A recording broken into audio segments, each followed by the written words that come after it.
Dobre Dean, everybody. It is Aaron Feenster here from Countryside Corner. We also have a channel called Countryside Acres, which you are probably familiar with, but if you're not, head over there and take a look at that as well. Today, we're going to do another video with a gentleman we've done before, Martyn from England. We did an interview with him. I don't know, it's one of the first interviews that I did on this channel, actually. Recently, though, he has been affected by the flooding that's gone on in many areas of Russia, and he has lost his home. So we want to discuss that with him a little bit, the results of the flooding on his home. For anybody watching that doesn't know who you are, you want to just let everybody know a little bit about yourself? Yeah, hello everyone. So my name is Martyn. I'm from England, United Kingdom. I have 3 children. I moved to Russia, Orenburg, Russia, 18 months ago with my Russian wife. We lived in the UK together for 10 years and moved here 18 months ago. Since then, we had a new baby daughter. So our first Russian-born child here last July. And also I have my own YouTube channel, Russian Travels, which kind of blogs my journey of living in Russia as an Englishman and half Russian, half English family. But more recently, here in Orenburg, I've been unfortunately affected by the floods, which we'll probably go into now. Good day, everyone, and welcome to the Countryside Corner. Here we're all about faith, family, and freedom. Brought to you from no other than Mother Russia. My name is Martyn. I'm from England, United Kingdom. I have 4 children. I'm married to my Russian wife. 18 months ago, we moved to here in Orenburg. I also have my own YouTube channel, Russian Travel. Уровень воды в реке Урал достиг 11 метров 15 сантиметров. Всего эвакуировано больше 13 тысяч человек. Я как вот это все увидела, у меня вообще нету никаких уже слов. Когда стабилизируется ситуация?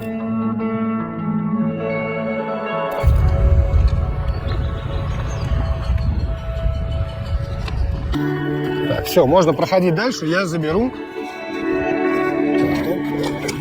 Русский народ не победить, да? Вот мой дом. Подсыпали, укладывали, что-то заклеивали. Пытались. Ничего не помогло, к сожалению.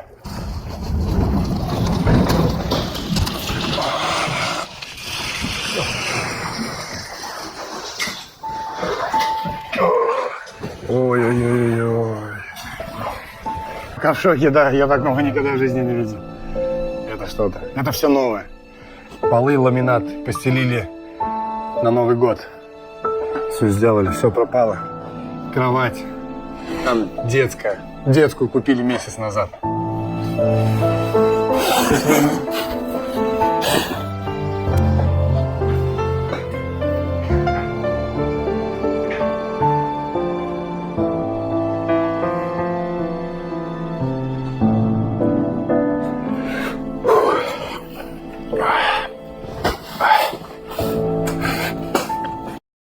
So, yeah, I think last time we talked, obviously the floods were not in your mind yet. You were just telling me about your house, and I think, well, you were moved into it already, but you were telling me all the work you had done on it, and I could tell you were kind of proud of your home.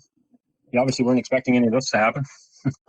To be honest, this was the last thing we were expecting. I think anywhere you live, you don't expect your house to ever be flooded or burned down or something like that. You know, you just never think it's going to happen. But yeah, we'd only been in there, I think, only just 6 months. The last interview. So we moved in November last year. So where are we now?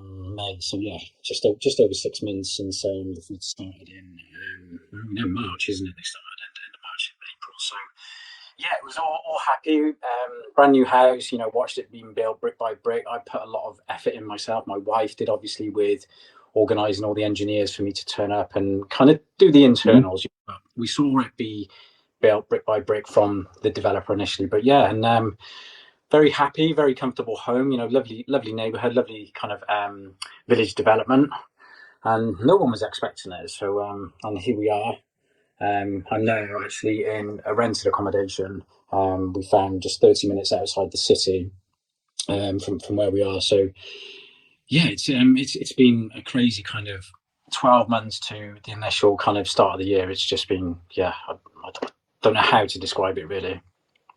Well, if it's any consolation, I know you're a believing man anyway, so you have consolation anyway. But one day you're going to be past this, and you're going to look back, and it'll have made you stronger. You'll find some good in this, whether you can see that now or not. But we make it through, right? So. Yeah, and thanks for saying that. You're not the only one to say that. Obviously, with my YouTube channel, we get a huge amount of comments and support through that, my social. So a lot of people have said that because, we are obviously a religious family, believe in God and trust in God. But I think one of the questions has been asked me, did it kind of knock your faith? I won't deny it. Yes, it did. When something like this happened, it's awful, the initial kind of thing like that.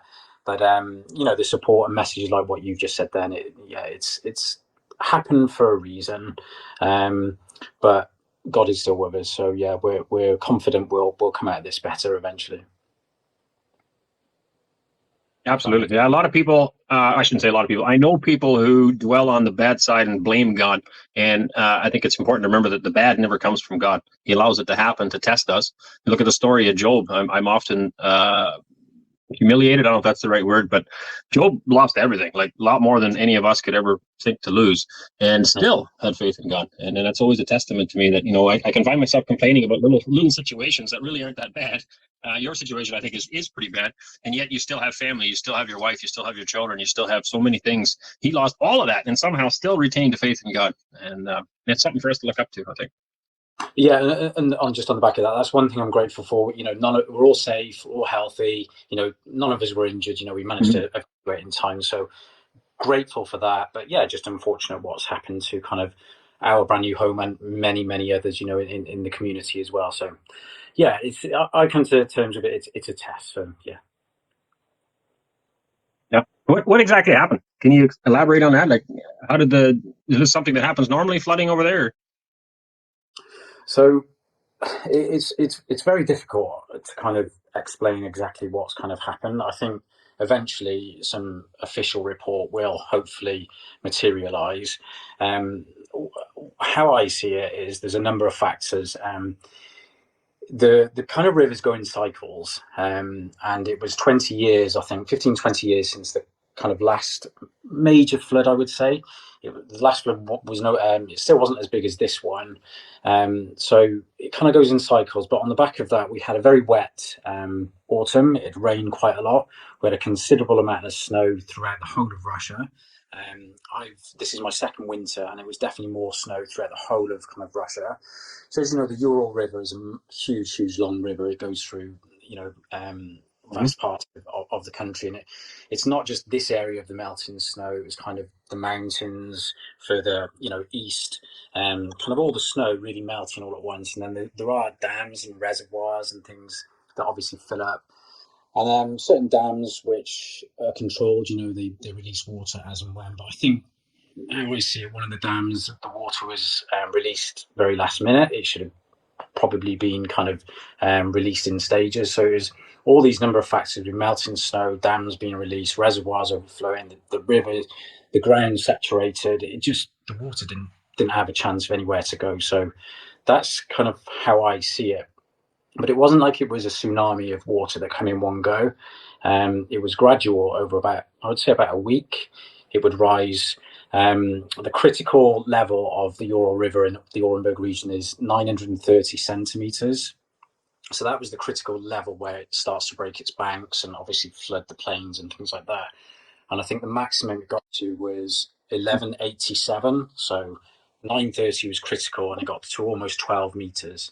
So it was a huge kind of volume of water. So my point to that was it gradually kind of steps up. It was like 7 meters, 8 meters, 9, then went past critical, then went to 10, and it just carried on going up because of what I just explained, this volume of water all of a sudden from melting and everything having to go somewhere. And obviously it all flows down this way through the river. And obviously the Orenburg region is very, very flat.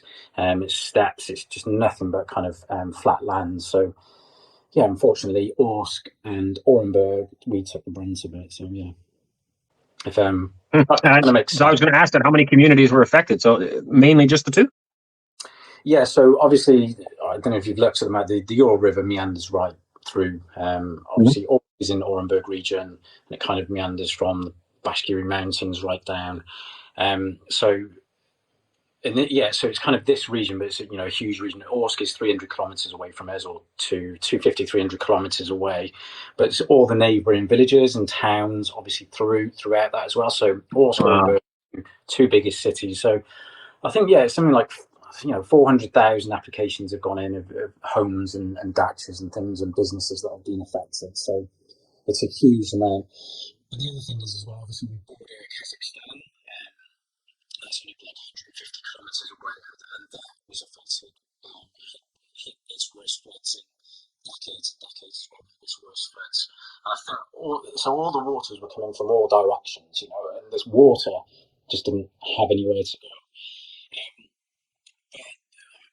I never thought the floods, for that volume of water to flood my home pretty much to the roof, and everybody else is on that development. It's a huge volume of water, to cover. So all those factors I've kind of explained. It just shows water was literally coming from everywhere. You had over 2 meters in your house. Like, judging by the water line that I saw on the walls, like that's a decent chunk of water. Yeah, so the ceiling is I think 290 the ceiling. So it's quite high ceiling. So it's almost 3 meters to the ceiling, and we were about half a meter from the ceiling. So it was well over 2.5 meters.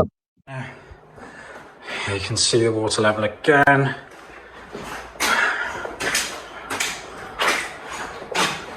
The street, we're probably up like 10 meters off the level of the street as well. So, that volume of water. So kind of when it was creeping in from the days going by, it's like, no, it's never going to get into the home. If it does, we'll put sandbags around. All the neighbours were doing this, it may get into the garage. It might creep up to the, the base of the door and come in and flood a little bit of the house, but we were then told, to evacuate, and it just carried on. And the reason why we were pretty much told to evacuate is our development. There's only kind of one main road in, and there's another kind of smaller roads the other end. So there's one main road, and that Friday evening it started to come over the road and really start to erode the road away. So we didn't have any water as such down our street road. It was just the entry of where we got in, the only road in. So you wouldn't have been able to drive your car out, so it would have literally, right, I'm stuck here now. You're waiting for emergency to come and kind of get you out. So we evacuated, we took what we could. I'll try and explain what we did before, but that's why we kind of evacuated before the floods had got to that depth, because you couldn't really get in, if that makes sense, Aaron. Yeah, totally. Yeah. Well, I guess for me, you shared some footage with me, I guess, before when the water levels were much lower still. And better off just to direct them to your channel as well. They can see all the videos there on what was going on. I was documenting it pretty much about 2 videos a day at one stage, from the initial kind of evacuation to the water's rising. Because just quickly, so what, it wasn't like we weren't expecting it. Myself and my wife did go down to the house. We took all our kind of valuables out, what we could remember as such valuables. We raised the beds off the floor. We took the doors off, the door frames off, the wardrobes off, the kitchen cabinets, and tried to put them as high up as possible. For example, on the bed, because again, the water level to come up past the bed is a good meter almost. So we never thought, it would get almost to the ceiling. So we did as much as we could, but we ended up leaving quite a lot of stuff because we just didn't expect the whole house to become like a fishbowl. So my point is, we tried to do what we could while we could kind of access the home, and then it was kind of lock it up and hope for the best. But unfortunately, waters carried on, went past critical, and flooded them to the roof pretty much. That's something. I know we lived in southern Alberta many years ago. I'm going to say 10 years ago or something, and there was flooding going on in a community north of us, and same thing, they lost everything. It was really bad. The rivers flooded, same thing, they lost, and I think their homes were completely submerged, some of them in water, which there probably were some here as well. You said 400,000 applications. Is that for insurance or something, or what is that for? So So insurance here, how I see it is a bit of a grey area. From where I'm used to in the UK, you have to have home and contents insurance, like covers the bill, the structural bill, and this is obviously you have a mortgage, or you have a loan against your property, or just for your peace of mind, you would take out home and contents insurance, which is for the structure and your contents. Some level of kind of insurance. We were part mortgaged on our home. I think a third of the value of the home, we had a mortgage against that.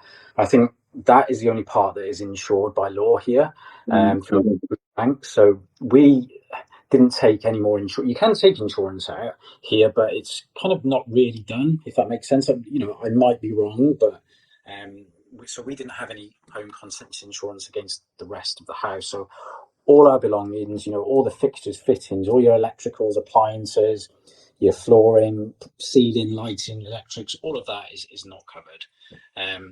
But hopefully part of the mortgage is. But on the second of that, so what your point was, the 400,000 applications have gone in. This is for state kind of help and compensation. So homes that have been affected, if you can obviously prove you were living in there, it's your only home, and you've got family living in there, things like that, how many different members of the family. There were kind of initial payments of, I think, 20,000 rubles, and then another application in for 100,000 rubles, which is again about $200, $1,000. So that's not a lot of money. That's kind of initial payments for you to hopefully salvage some of the not the structure of the house, the internals that have been damaged, so your clothes, your electronics, anything that's kind of, and to help you, support you with kind of just money, because we've all been affected. The other thing they're doing as well is you can get 20,000 rubles per month for 3 months towards renting a home as well. So that's the three initial things. So that's what all these applications have gone in for, and then other applications are for commissioners to come out and kind of assess the structural damage of these homes. So that will be a further kind of, hopefully, compensation that we'll get once they've assessed it and said what the damage of the home is, whether it's structural, how bad that structural damage is, and whether the home is even going to be written off, if it needs to be knocked down. So we're at kind of the first stage of that bit. We've done the other bits. We've had one payment of the 20,000 rubles. Still, hopefully, waiting on the other payment, and then the ongoing assessment of the structure of the home to see what we would possibly get there. But it's, I'm not saying anything about like state payments at the moment. It's there is, kind of all things being said, and I think it's still being worked out about what level of kind of compensation they're eventually going to get to with us. But it's like 400,000 applications. It's a lot. They've got a huge amount of work to get. Lots to work through, yeah.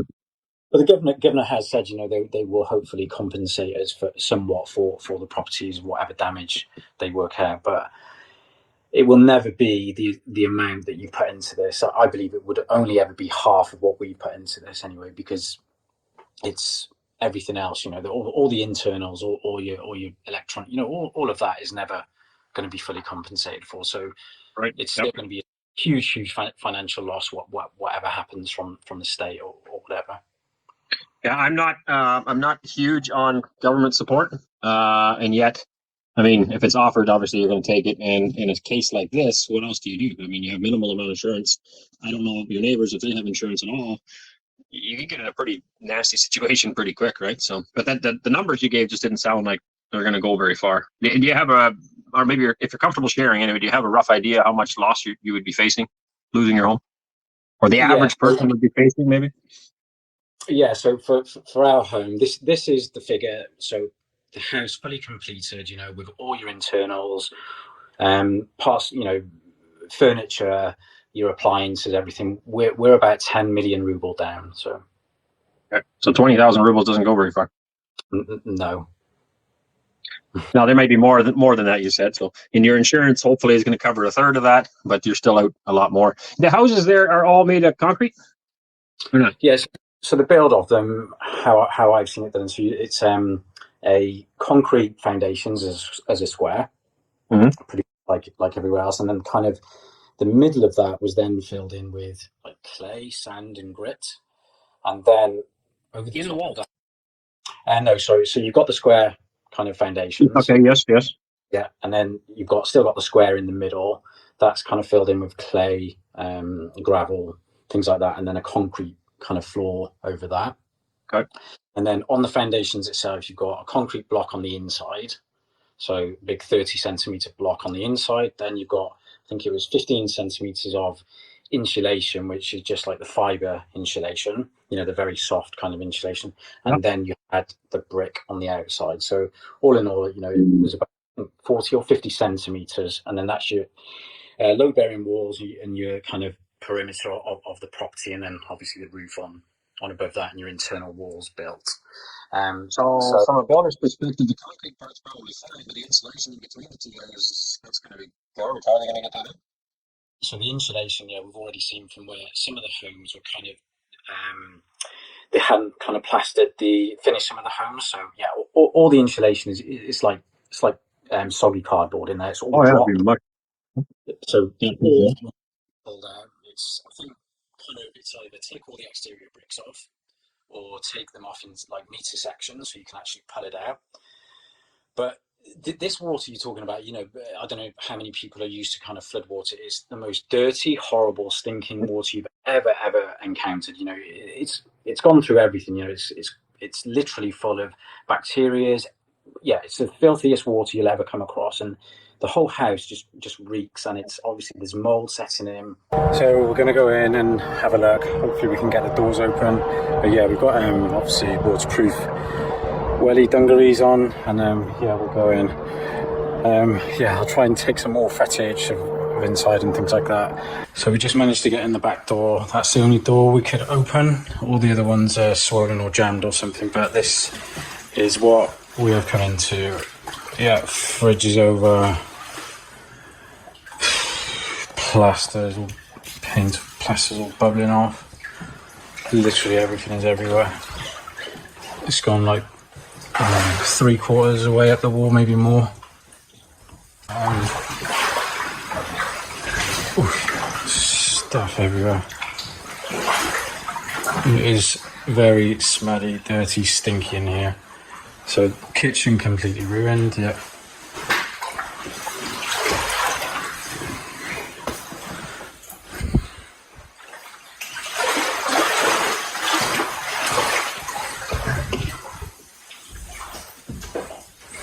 Yeah, doors all hanging off. Oh god, yeah, they're all kind of like warped.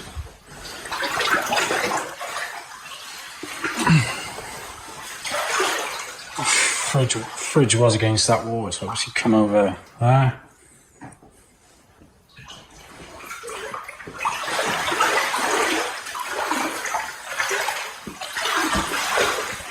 Bedroom.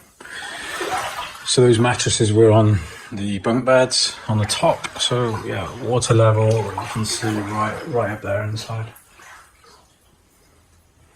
Good God, this is crazy. Yeah, doors are on. So this door's like totally swollen or something. Because we didn't expect the water to go this high in the air, they're just obviously floating now. A lot of our clothes, everything.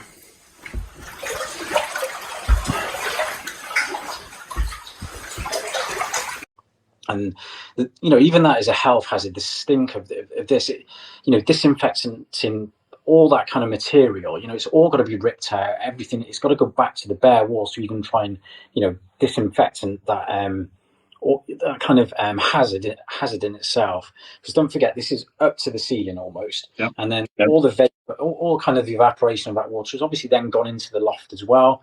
And it will have caused some sort of mold in the loft and everything. So the house has been damaged massively. The pressure of the water smashed the windows. It buckled the front of the garage door. That come off its runners.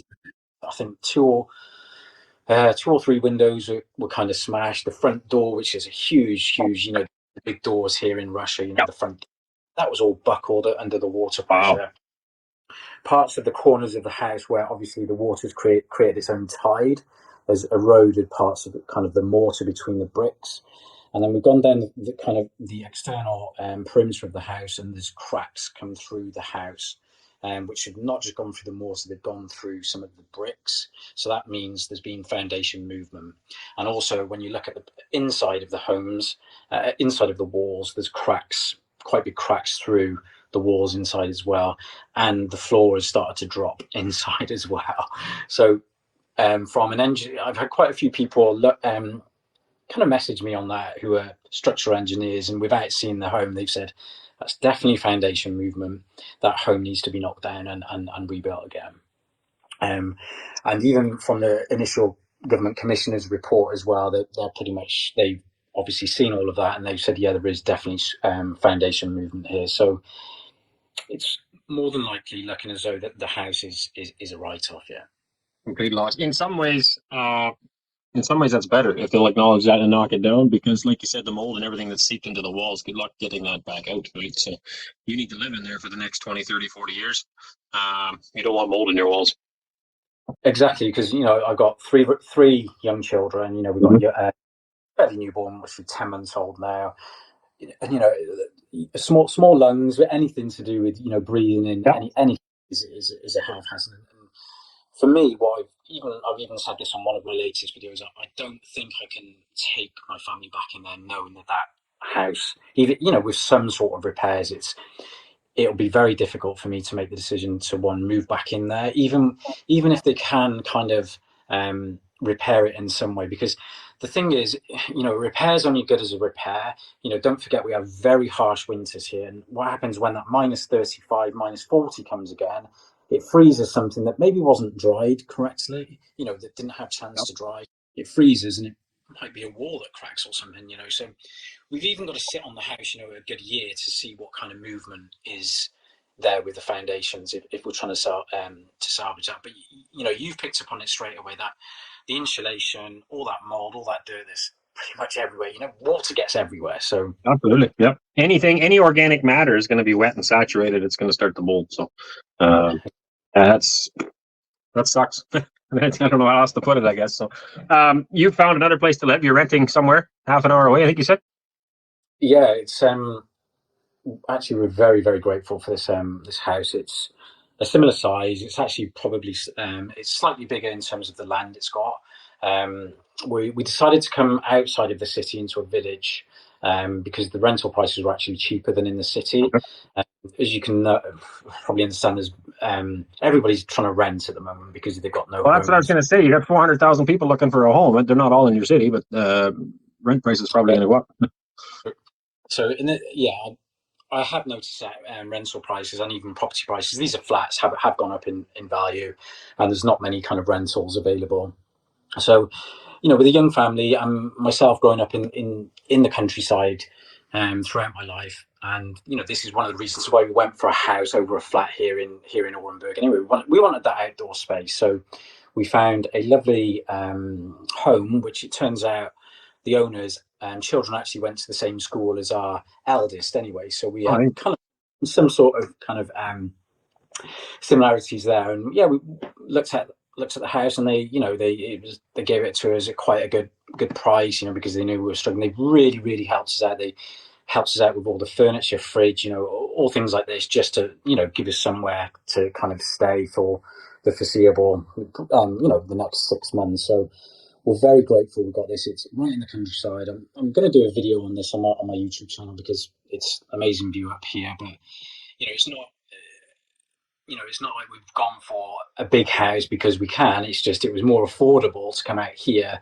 than it was in a small 2-3 bedroom apartment, and we needed the space, because the other thing is we were possibly trying to bring things back from our home that we can at least salvage. Things that may clean down. Even possibly fridges if they'll work, but I'm not so sure with electronics. I've cleaned a few things out, plugged them in, they work for 10 minutes and then just gone. Right. So anything with a circuit board, it take a while to dry that all out. Yeah. So just to your point, we're comfortable here. We like it here. I don't know. Obviously, I believe God has found us a comfortable place to live again.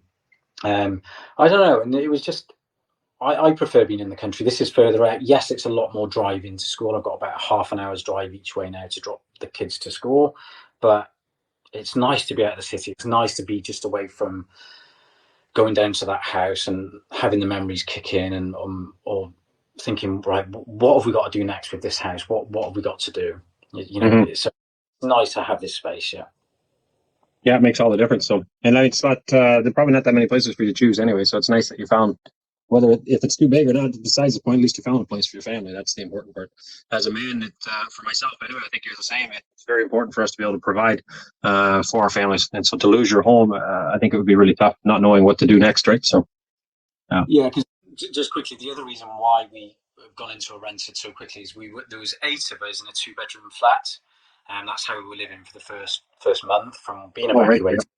We went back to my wife's parents. They had a 2-bedroom flat about 10 minutes from our home. Obviously, the waters floods didn't affect the flats. So there was 8 of us and 4 cats in the flat at one stage. So it wasn't easy. You know, there was 3 adults sleeping in one bed. There was myself, my wife, child in another room, and then there was the 2 boys in a single bed. So it just couldn't. You know, family is great. It's great when you come together, but when there's so much pressure put on even families, it kind of gets too much. So we thought we need some space here, because the family's other properties also got affected in these floods. So we've had 3 properties in total and a business affected. So it wasn't like we had anywhere else to go. All we had was this 2-bedroom flat within the family to kind of evacuate to. cram everybody into. Yeah, because your wife's sister lost her house too, right? Just down the road from you or something.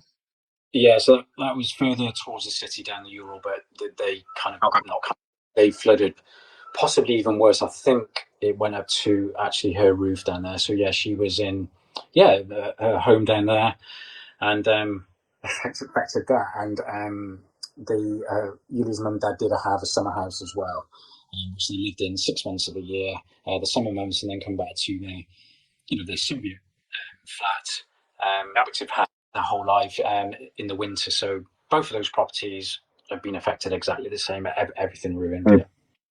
Yeah. You are obviously needing something for yourselves to get back into a home. Do you have is there any kind of a timeline, or when they'll be able to declare your home fit to live, or condemned, or anything like that? So there isn't.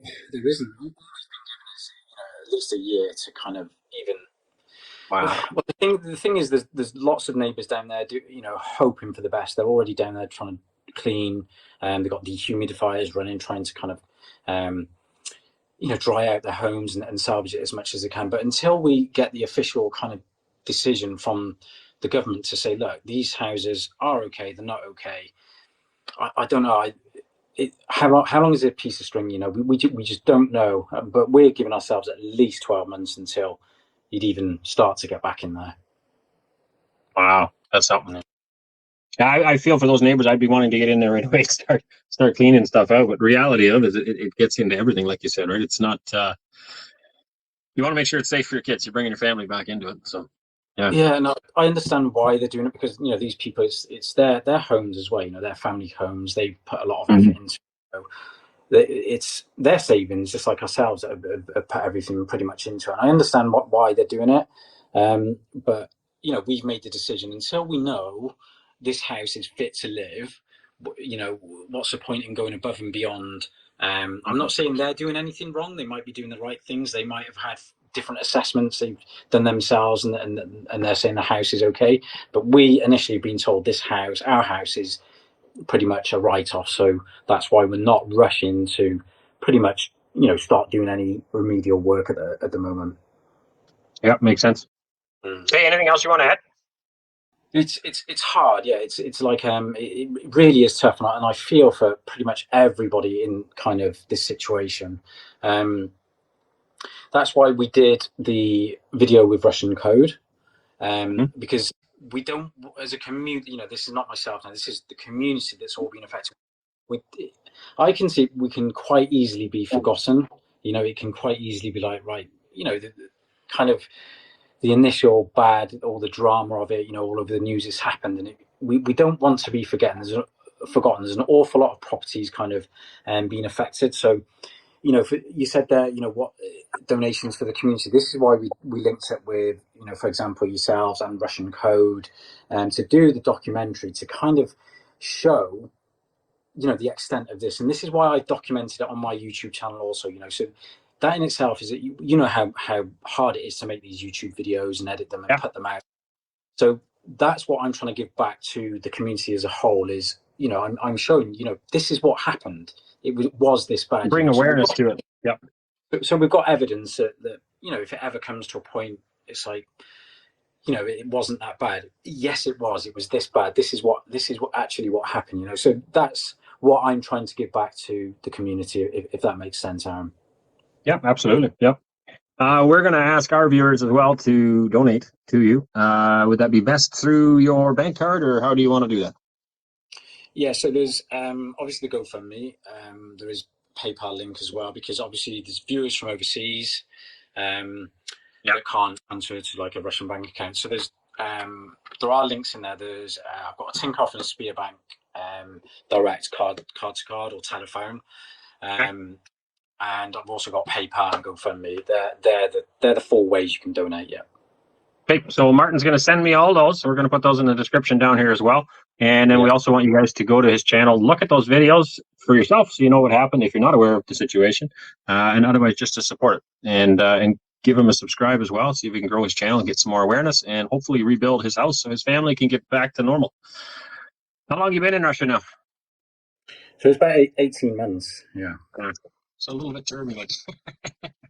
Yeah, it's been a crazy 12 months because I don't know, like only last March I was emptying my UK home and pretty much throwing everything away because it was very difficult to ship things to Russia. So I had to either sell or I eventually gave stuff away, and this was only in March. And then we had a new child. That wasn't the easiest kind of pregnancy and birth. She was premature in a hospital. In the process of all that, we had the house being built, and then we finished the internals, all of that, moved in, and then flooded and kind of have to start again. And that's all in the space of 12 months. So yeah, it's been a crazy 12 months, but it's a total of 18 months I have been here. But it hasn't put me off Russia. He's still smiling, folks. He's still smiling. So that's good.